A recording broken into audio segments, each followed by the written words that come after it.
panic attacks just don't happen. There is always a cause. So if someone says to me, I get panic attacks, I'm immediately intrigued. Let's investigate. And when I investigate, I come to the point where it first happened. And then I had a look at the surroundings around it happening, and it's quite easy to define it. A few days later, something happens. Maybe a saucepan falls on the ground and she starts to shake. Her emotions go down that panic pathway. She doesn't realize what's happening. And then as the days go by, she starts to panic more and more, even at little things that don't seem to be very big. Her husband takes her to the doctor. He refers her to a psychiatrist. The psychiatrist says, we found the cause of all your problems. You get panic attacks. You will need to be on medication, probably for the rest of your life. Whew. When she goes home, her mother says, what did he say? He said, I get panic attacks. What does that do to the pathway?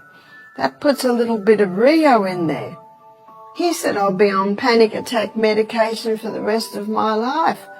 Wow, you see, the more you say it, the more you think it, the more you go there, the stronger those pathways get. They're physical pathways. Reminds me of the old saying that repetition deepens the impression. And repetition is the mother of retention, going over it and over it. I have had this happen.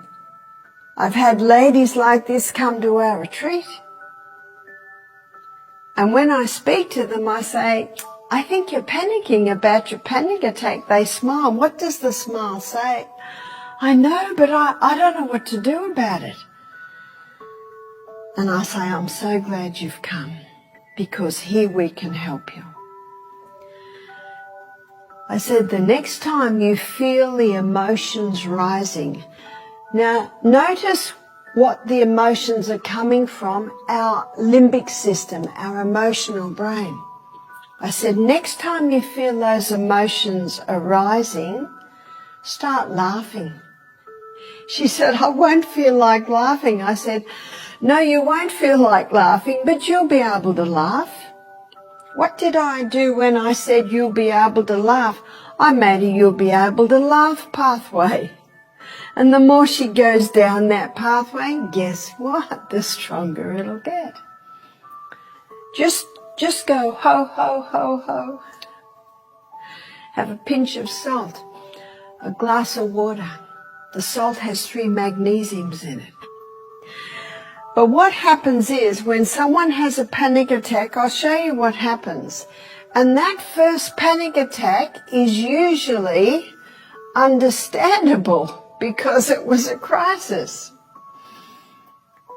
In Ecclesiastes it says there's a time for every purpose under heaven, a time to laugh, a time to cry, a time to build up, a time to break down. I think the Seekers made that, had a song out of it, and do everything turn, turn, turn. They made that quite famous, but it's a section from Ecclesiastes. There is a time to panic. And if you panic in a crisis, it'll give you the energy to run a mile. And maybe running that mile will save your life. I read about a little girl who'd been studying tsunamis in school. She was 10. And this was a week before the tsunami hit in Asia. She was on the beach. The sea went in. She immediately knew what it was. She said to her father, we've just been studying this. It's a tsunami. We're going to move. She told the lifeguard. He blew the whistle. Those people moved. They panicked just as well. because no one on that beach was saved. Whereas on other beaches where they didn't realize what it was and they followed the sea out intrigued, they were taken.